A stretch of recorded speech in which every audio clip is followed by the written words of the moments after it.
So right now we have number one, we're going to build your email list. This is going to help you get to 6 figures faster. Of course, being conscious of that could be organic and that could also be paid. If you're going to pay, take a course so you don't just waste money.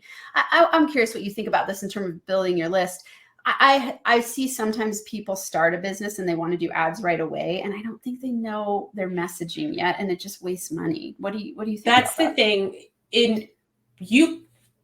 You have to have 3 things before you're ready to run ads. You have to know your ideal target audience, like inside out, in depth, like really know them. You have to have a funnel to drive them to, because otherwise you're just, again, wasting money. Yeah. And then you have to successfully have sold your product, service, or solution. A lot of times I see coaches come to me and they're like, I want to run ads. I'm like, great. How many clients have you had? 2. You're not ready. Yeah. Because you have not successfully sold to enough people to start bringing in strangers, right? Yeah. You've got to start with that warm audience where you are really good at the selling part of it before you get to that cold audience, because it's a whole different ballpark. Yeah.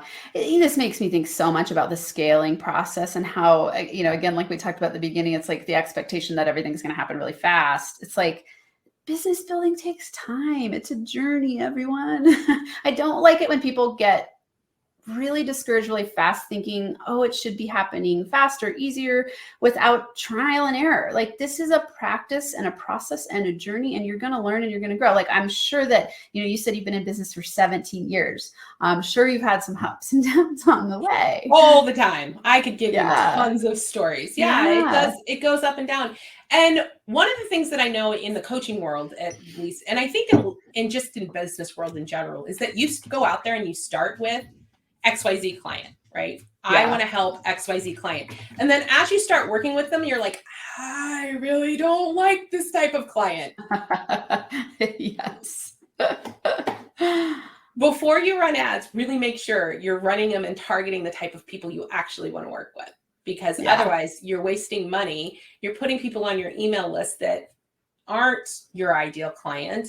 And then when you go to sell them, you're miserable because you're serving people you don't want to work with. Yeah. Yes.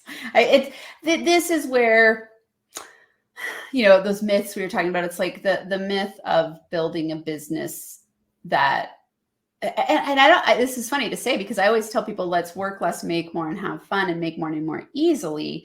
It's about refinement of yourself. It's not about that thinking that the business building journey is easy, in the sense that you don't need to figure anything out as you go. Like, the more that you're willing to figure out as you go, the easier it gets. The more you're willing to experiment, the easier it gets. The more that you recognize it's going to take an up and down cycle, and getting to know yourself, who you work with, how you work with them, what kind of products, programs you like to deliver. I mean, that isn't something that you can do quickly. And it's not something that I think there's a lot of misconceptions out there when we're talking about these myths, that you automatically, first shot, build the perfect business. That doesn't happen. No. There's one thing, not beyond dating your ideal client, which is always what I go down the rabbit hole of to explain marketing. I also tell people marketing is both an art and a science. Mm-hmm. Right? The science portion is the trial, the error, the trusting, the setting out the hypothesis, understanding what's working, what's not working, and making those pivots along the way.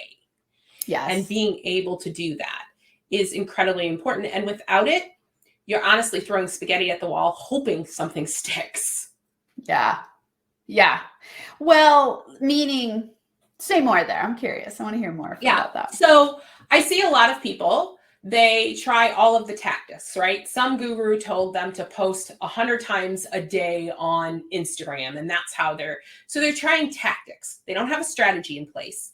So they don't know what's actually working, right? Because they are just throwing these posts out. They're doing quantity over quality, and they don't know it's actually working. And that can be true for, your lead magnet or your funnel or your emails. Really knowing what's working helps you to make small changes instead of throwing it all out and starting over again, which is exhausting. Yeah. Yeah. So what I hear you saying that's important is tracking.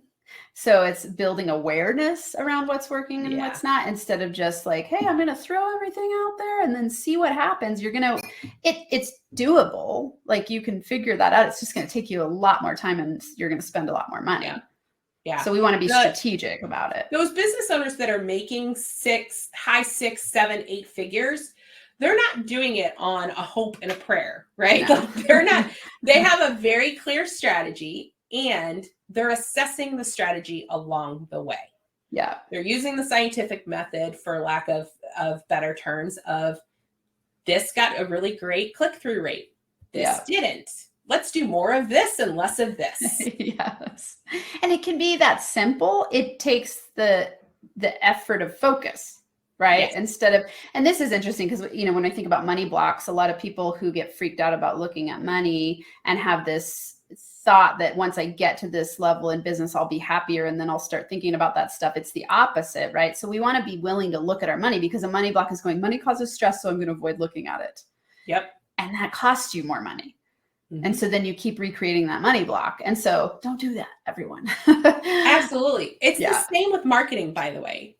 That's one of the biggest marketing myths, is that marketing is a nice to have. It's a luxury item. Marketing is a requirement in your business. If you don't have marketing in your business, you don't actually have leads coming in.